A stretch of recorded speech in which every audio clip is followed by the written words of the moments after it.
Welcome to Firewood, fella. So we're back at my friend's house here, helping him get rid of some of this ash, and he has a bunch more wood cut down. All those trees you've seen before that we had to cut, they're down. So now we got the splitter here. Brought that with my dad's truck. We got my truck hooked up to the trailer. So the goal is I'll be cutting here. He might be helping do some splitting, and my dad is with us as well, so he'll be splitting and stacking into the trailer. Get the truck bed and the trailer full of wood. Leave a bunch of wood here. He's got some IBC totes here as well that he's got we're hoping to fill up. So I'll show you the pile. So here's the pile of ash. A lot of it. A lot of nice size stuff. Some monster stuff. Anything that is real big, he said, that's straight, he's going to try and turn into boards. Here's a bunch of the logs that were left from last time, from about probably been almost three weeks to a month ago now that we cut up this stuff. So he's got his Caterpillar track loader, skid steer here, so we'll be able to push the rounds and everything like that. That's how he's been able to get all this stuff piled in here. I mean, this is a lot of wood. And my guess when we first, and here's the logs we left here originally, and there was only 5 logs left. And you can see where we were cutting here before, and now he's added all this.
wondering why it was cutting like garbage.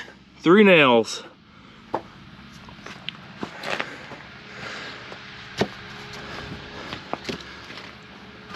Straight off the bat, she's dull. Time to sharpen again, even though I just did it before I got here.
Trailer full of wood already.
of loading the rounds into the truck and the trailer and hauling them over to my parents' place where my current wood yard is, we decided to bring the brute force semi-pro out to the property where the wood is at, so that way then I can keep cutting. My dad was able to split most of the day, and we just took the split rounds and we decided to haul them over to our hunting property. And the reasoning for this is because the main wood yard is getting pretty full. We have more wood out there than we do racks, and out here, almost every single rack is currently empty. So we had plenty of room to bring all this wood, and I'm hoping to bring a lot more to fill this wood yard up, along with doing some more work out here on the property, which you'll see in some later videos. This was recorded actually on February 14th, if you can believe it, and there's no snow on the ground. I'm in a t-shirt in February because it's pushing 50 degrees. What an unusual weather year we've had out in the winter of Wisconsin. The next 2 weekends after this was recorded, my father and I took his truck and our snowmobile trailer and decided to head up to Michigan in the UP and ride snowmobiles up there for a couple weeks to get some last minute riding in because it sounded like we were going to be done for the year. And well, it turns out I was wrong because we just ended up getting a massive blizzard and snowstorm that dropped about 20 inches on us where we are at.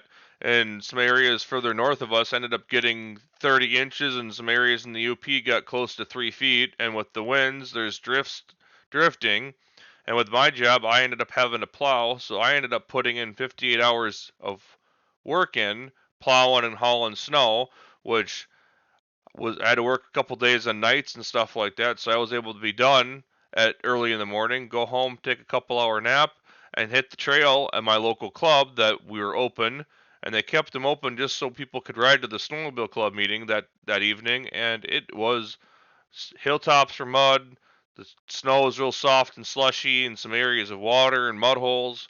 But overall, put on about 60 miles at my local club, which typically we don't end up getting a whole lot of riding in it locally, which I was glad to at least be able to go for a day, even after working so much that week.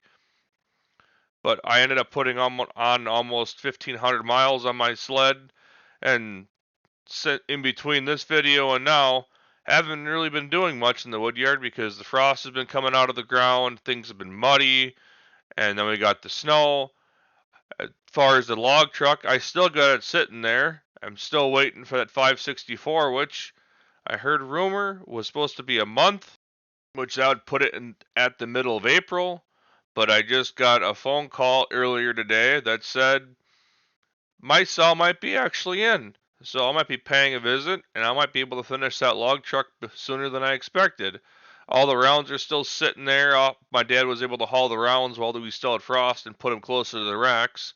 So after this weekend of warm weather, I'm hoping I can actually get some wood done before all the snow melts and we're back to mud season. But we were able to bring back almost a full cord, 2.5 face cords, which is better than what we had here before. Firewood fella, logging off.